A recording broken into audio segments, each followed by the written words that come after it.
least it could have happened with this terrible, terrible virus. In closing, I also want to note today is Palm Sunday and the beginning of Holy Week for Christians in America and all around the world. While we may be apart from one another, as you can see from our great churches, our great pastors and ministers are out there working very hard, but we may be apart. We can use this time to turn to reflection and prayer and our own personal relationship with God. I would ask that all Americans pray for the heroic doctors and nurses, for the truck drivers and grocery store workers, and for everyone fighting this battle. I had mentioned yesterday where I see the nurses rushing into hospitals, and they're putting on their outfits and they're putting on their masks and goggles in some cases. They're rushing into war. They're rushing into war. And I see people from apartment houses screaming and shouting and singing their praises. It's an incredible thing. They're warriors.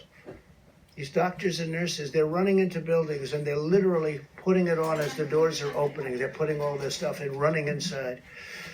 And they're running inside to tremendous danger. Tremendous danger. But most of all, I'd like to ask for your prayers for the families who have lost loved ones. Ask God to comfort them in their hour of grief. It's a great hour of grief for our nation, for the world. This morning, I was talking 151. For 4 days, I said 151. 151 countries this morning. It's 182 countries. It jumped up a lot. So as of this morning, it's 182 countries are under attack from this monster. With the faith of our families and the spirit of our people and the grace of our God, we will endure, we will overcome, we will prevail. We have learned so much. We will be stronger than ever. And I just want to thank everybody. I want to thank the incredible professionals on the task force. So we had a big meeting today. We were calls all day long to so many different people. And I think our package to get everyone working when we're ready is really turning out to be successful. We may have to make it larger because it's been really successful. But all of that comes back to this country. We want to get them back. We want to get our people back to work. Everybody wants to be back. We want to open up our country as soon as possible. So with that, I'm going to ask Dr. Birx to say a few words, and she's got some charts to show you. And thank you very much. Thank you.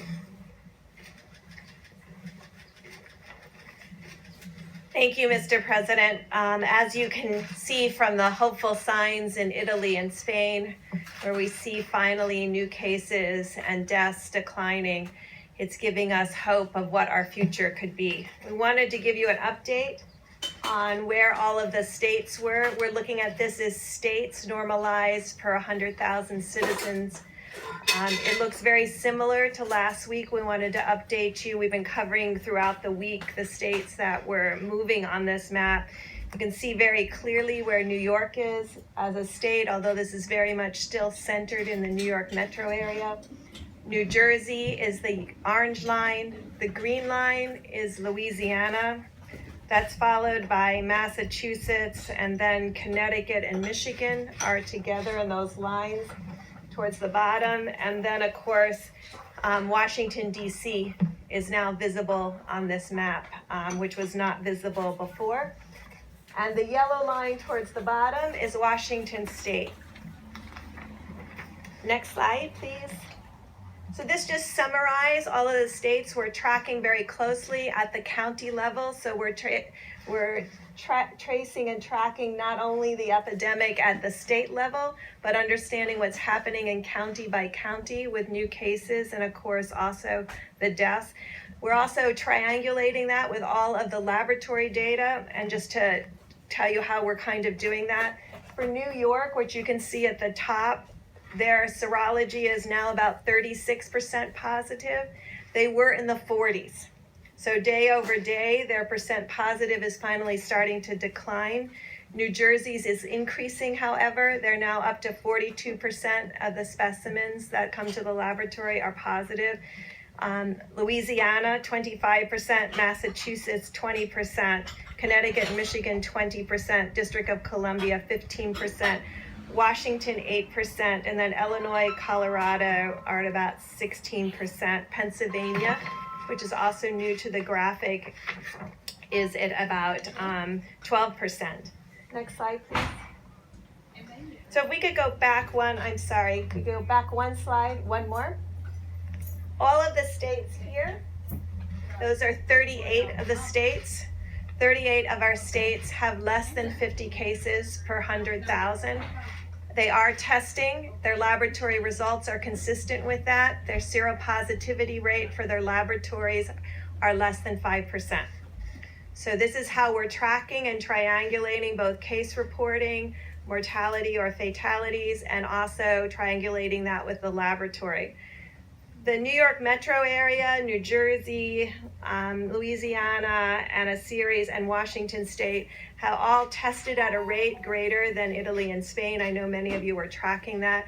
Remember, many of us, we pushed out a lot of those assays at the beginning over the last 2 to 3 weeks, and I want to just thank Admiral Gerard and HHS, who's been working very closely to make sure that the states that were having an outbreak had access to all of their assays. Next slide, please. And then next one. So just to give you an idea of how we're looking at this, we look at cases every day. I want to just thank my data team. They spend all evening compiling data. I get it about 2 o'clock in the morning. And it looks at all of these metro areas by their granular counties, so we can see the counties that have new cases. That also helps us identify the hospitals and understand what hospitals will need ventilators or PPE. So this is the Detroit area. It's Oakland and Detroit, Wayne County. Next slide. We also track mortality. It gives us insight into how many clients are in the ICU and need care. We want to make sure that we're meeting the needs both on cases and really appreciating the frontline healthcare workers that are really saving many people's lives. Next slide. This just gives you an idea from New Orleans. We are now also tracking St. John the Baptist Parish also, but this was New Orleans and Jefferson County, and really tracking those on a case-by-case basis to look for changes over time.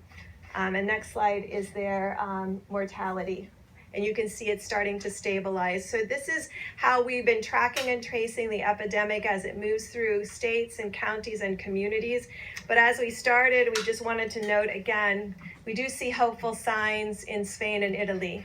They have completed nearly 4 weeks of mitigation with people really doing social distancing, staying at home, ensuring they were washing their hands. If they have to go out to the grocery store, they're extraordinarily careful. They send one person from the family. And so we can really see that beginning to work. And we're very hopeful that over the next week, although we'll see rising number of cases of people who lose their lives to this illness, we're also hopeful to see a stabilization of cases across these large metro areas where the outbreak began several weeks ago. So thank you for your attention. Thank you very much.